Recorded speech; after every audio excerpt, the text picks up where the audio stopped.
inside the third circle, and we're looking at Man United against Man City, and we're going to get to City's attacking and some of the problems I think they're having.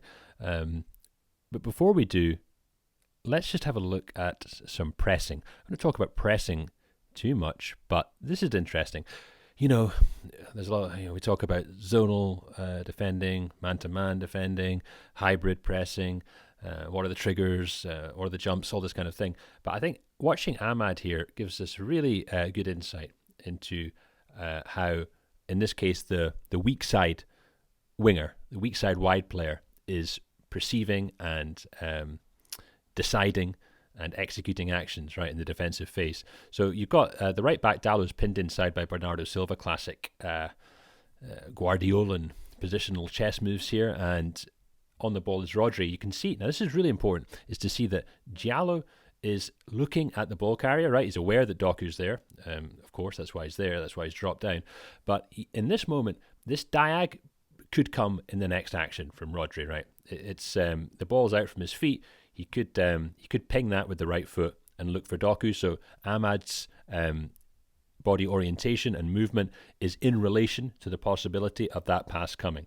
But as that situation on the ball changes, as Rodri slows down, takes another touch, so he's not going to launch this diag now. Ahmad has already seen that. Look how his orientation's changed in relation to what's happening on the ball. And now he's thinking, okay, the diag isn't the immediate probability here. So actually, I'm just going to move my face. There we go. Because Ake is here. So now he's thinking, okay, so maybe this ball's going horizontal. Mbuemo can press here if centre back if required. But Diallo's now thinking, okay, if they want to switch it to Ake, I don't want to be stuck here and Ake just starts to walk the ball forward because we're just going to get dropped. So in order to get out of these situations, it's really important that the weak side winger is tuned into the possibility of putting pressure right as the ball is transferred across the pitch. And I think Diallo does such a good job here. Again, watching Rodri, is that diag coming? No, the body shape isn't oriented to that. And now he said, okay, I can see what you're doing. It's not a big swing of the leg. It's just a little movement that's suggesting a pass. Maybe it'll go here, but Mbuemo can go there. But look at Diallo already. He's saying, if you're going to play Ake, then that distance of that pass and that distance that I have to go, I can get there. And, Ahmad's a fast guy, so that's obviously he knows that. And I think it's, of course, then there's the desire to do it, right? The motivation to actually put that effort in to make that sprint. But as you can see, as that pass is gone, forget Doku, no problem. The angle, of course, is really important as well as he approaches Ake. But already Ake has to get his head down. He has to look at the ball because he sees Ahmad coming, right? There's the scan. He sees Ahmad coming. He can't open up and play to Doku. Ahmad, really good pressure. Diallo sliding across now. And he presses through Diallo as well because that distance isn't so big. Why not? Let's press all the way through. And if we turn our attention now to, what has become the weak side, that would be United's left. Dorgu would be the weak side winger now. And then Fernandes as one of the pressing front two. Then Mbuemo, he's there as well. And, between those two, they've got to take a bit of a leaf out of Ahmad's book and recognize the situation, right? And interpret the match references because Alain really is obviously passing to Kusanov. He's not going back to the goalkeeper. There's no other possible option apart from Kusanov. Can Fernandes, Dorgu get to Kusanov in the time that ball goes? Yes, they can. Certainly enough to, impact Kusanov's reception of the ball. If Dorgu does it, then probably from out to in, you're going to cut off Semenyo, definitely. Fernandes just shift in and cover Lewis. If Fernandes does it, maybe there's a chance that that Kusanov can open up and still play right, but then Shaw can arrive as well. So, either of them can do it. I'm not sure what their assignments were, but in the end, neither of them do it. And poor old Diallo, poor old Ahmad, right? those two guys didn't do the press, and now Ahmad has to run all the way back. But he does it, right? And he gets there. And he gets there to defend Doku and double up on him. But yeah, an interesting one regarding what aspects of the game environment are influencing a player's decision to press. So now City in possession. Doku facing up, a little bit of ball circulation. And this is interesting, right? This is something you see with City a lot. Look at the hands as well. Look at the gestures. Doku pointing, and then you're going to see Rodri pointing. Circulate. Let's go around. I'm just going to move my head a little bit back up again. Let's go around. Ake actually goes back against momentum here, but there's no options inside, right? Foden's not really interested. Haaland's certainly not interested. Bernardo Silva's not popping in there. There's none of these. I mean, the space is there. It's not really a compact block, but there isn't really an intention to play inside, which is what we're going to focus on here, is the intentions of City. Still, I mean, Foden's starting to realise now, but it's very late. So it's clear that the perceptions of the team are not primed to this kind of action. They're much more primed, as Doku just circulates again. They're much more primed. Again, you see the hands going out. Circulate the ball. They want to try and get wide 1v1s with Semenyo and Doku. It's a little bit breakdown in communication there. Just loose passes can happen. Again, we're circulating.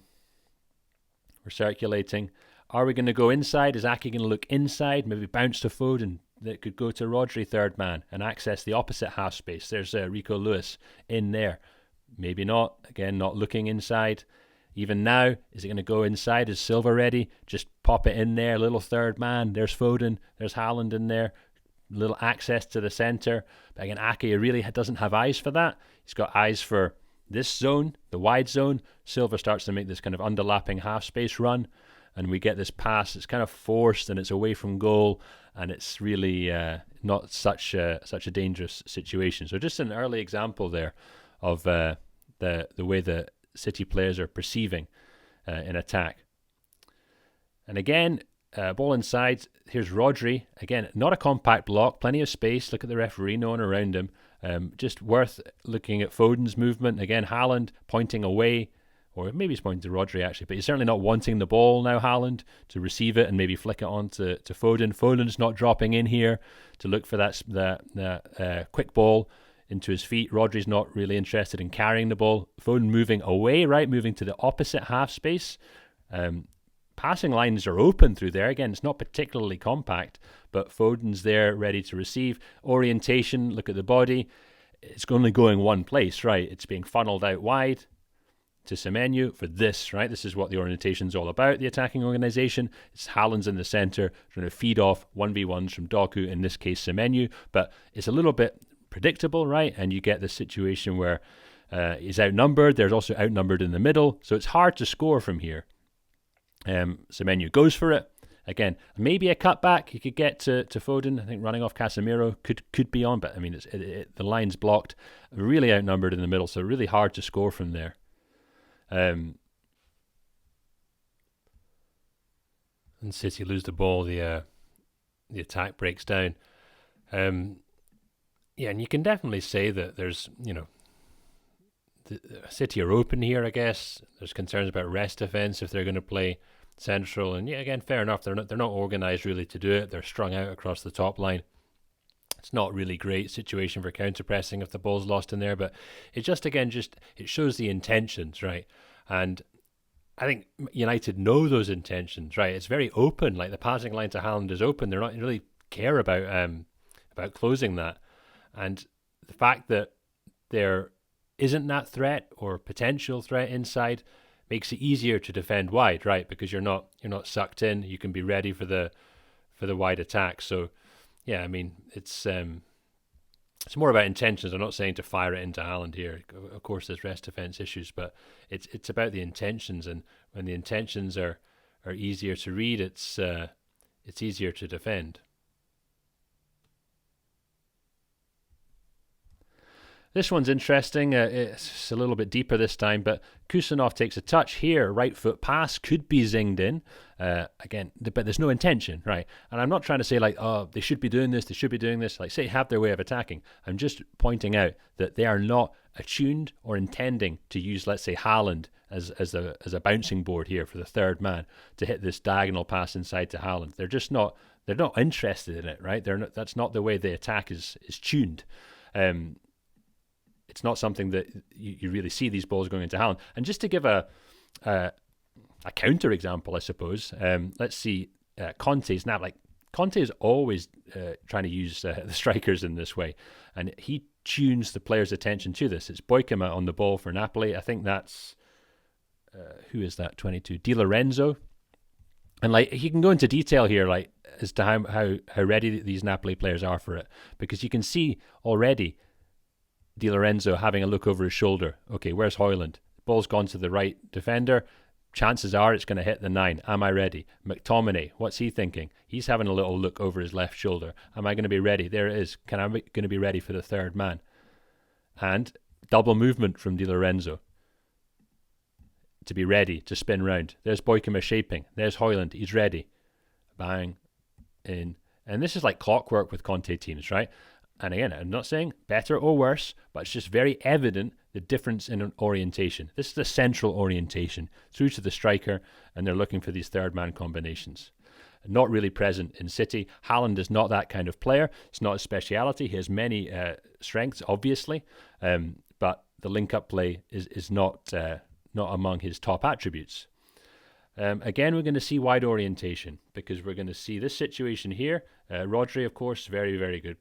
Unbelievable player. Scanning as the ball is arriving at him. Look over the left shoulder. Who's there? Bernardo Silva. This is like classic Guardiola here. You got Silva in the left half space pocket right between these four Man United players in the box. But look again, the pass comes in. Great first time pass. Orientation. Is he looking inside towards Haaland and Foden? Or has he only got eyes for Doku? Because right now, like, Bernardo Silva can turn that way if he wants. He can turn in and then look at that picture. You have two centre-backs, a little bit isolated, right, against the two forward players, Foden and Haaland. You could have a little 3v2 in the centre there. But Silva only has eyes for the wide play. There it is. Okay, 2v1 for Doku. Not easy, not a lot of space, so we get the classic underlap, half space underlap to open the inside back angle for this is going to be the half space cross, right? These are very processed attacks and they work a lot of the time, especially with a guy like Haaland. Although defenses seem to be cottoning onto it and it becoming a little bit predictable. It's not a bad idea if have Haaland and Semenyo arriving at the far post if it's hung up and the timing's right. But yeah, maybe just a little bit predictable and easy for the United defenders to read. Again, nothing really comes from that. Second half, and we've talked about the orientation there of the City players' attacking perceptions. They're looking wide. They're not looking for these central inside combinations. Okay, but now Cherki's on, and Cherki's on playing inside. Doku and Semenyo are still wide, or they're a little bit narrower just in this scene.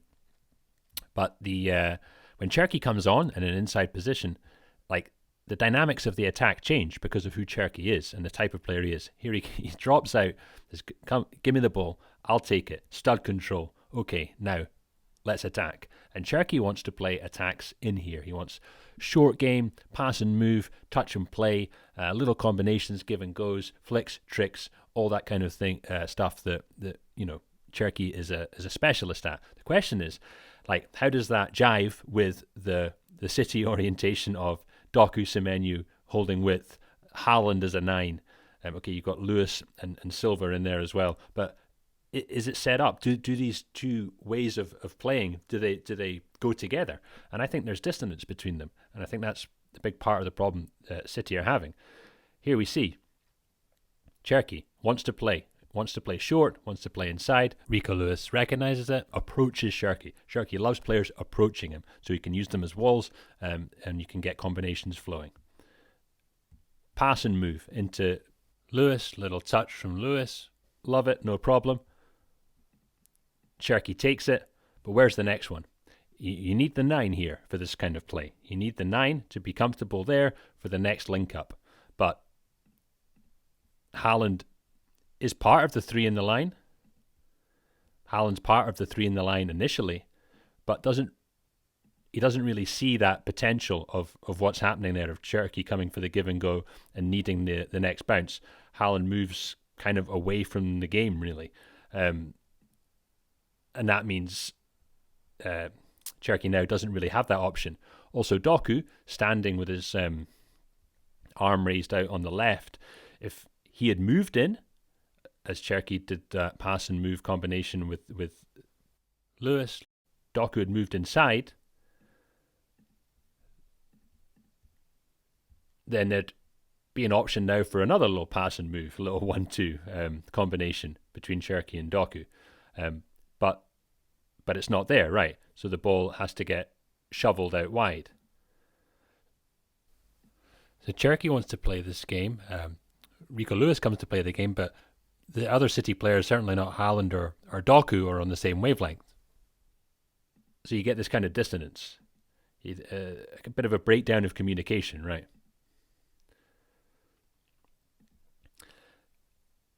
And then you end up in this situation, okay, Doku faced by lots of defenders, and we get some more circulation. They have to check out the attack. Circulation.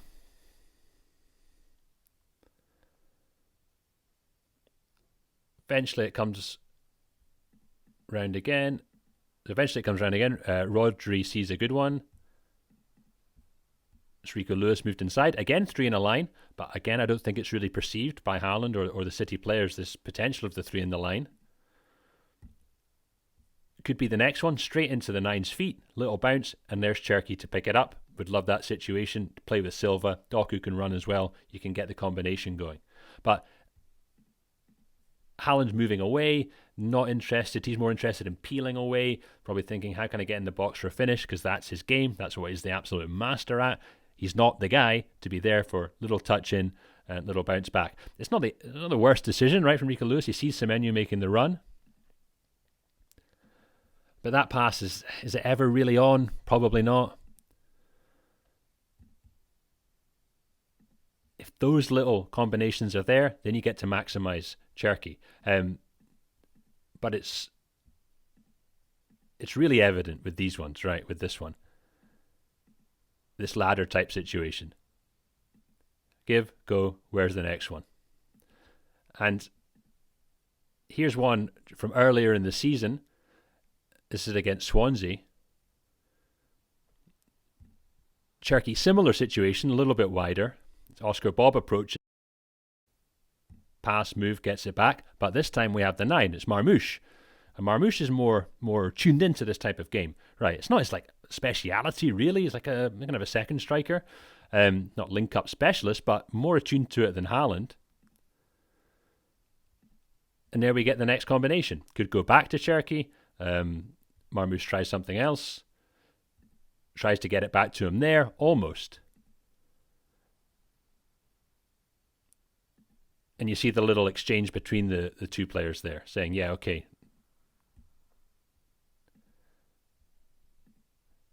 Maybe they get it next time, but it's really clear to see. It's really clear to see how in these moments, having a 9 who's tuned to link up can help Cherky, right?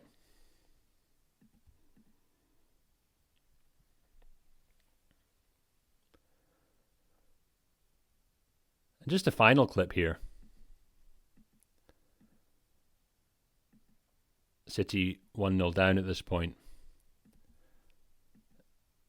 It's quite fun just watching Cherky just run around and try and get the ball.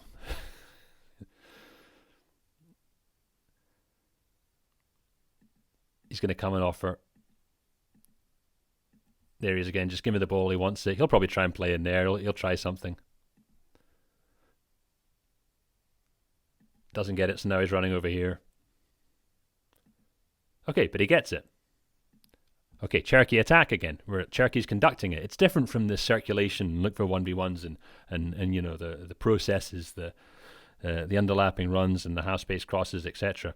Now, Cherky wants to play, but again, like Haaland, Rodri, Rico Lewis, like good they're fantastic players at doing what they do, but are they tuned to this type of like Cherky game, right? Cherky attack. I think there's a bit of a conflict there, and I think that's some of the issues that City are having. Okay, Cherky's thinking, how can I combine through here? He doesn't really want to go wide to these guys, right? It's just not in his nature. He's thinking, how can I go through? Play five-a-side football, futsal type moves. He's pointing to Semenyo, go inside, because I think already Cherky's going to be thinking, okay, how can we combine into this space? And Cherky's thinking, okay, watch the movement of Dorgu here. And Cherky's thinking, okay, in there, Rico Lewis, third man combination. If Semenyo is already moving in and seeing that same picture, then as Lewis receives it, Semenyo can be on his bike and we can be doing a little third man move. It's not happening. There's no movement or support for the receiver, Lewis here. Cherky then thinks, okay, I'll do it. No one else is running to support, right?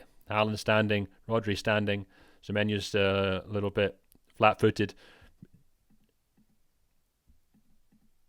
Flat-footed, he's rather just waiting for the pass. But Cherky's like, okay, I'm going.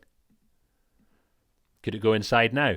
Again, not really seeing that picture. It's not easy for Semenyo, that one. The ball's on the other side, but it's not tuned in to giving it back to Cherky for his pass and move.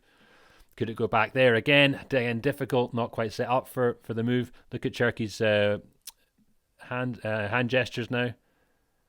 Kind of, oh God, didn't work again. And again, it's like he just wants these combinations. He wants everyone to be on the same wavelength as him, but they're just not at the moment. So you get these kinds of moments where combination play is instigated, but ultimately it breaks down. So yeah, I think this is a problem for Man City. I think they're a little bit stuck between their more classical approach of Guardiola, with these processes to create, repeatable chances for Haaland just to finish them. This box movement and unbelievable finishing. There's definitely fatigue as well. It's not to ignore those kinds of factors, but there does seem to be a little bit, or I would say a considerable amount of dissonance between this more classical wide winger, full width positional attack, and the Cherky-centric combination central game, right, which he always wants to play and which the City players aren't necessarily particularly well tuned to. I think Guardiola knows that as well. They tried it earlier on with Cherky and Foden and Doku inside, and I thought it was working pretty good.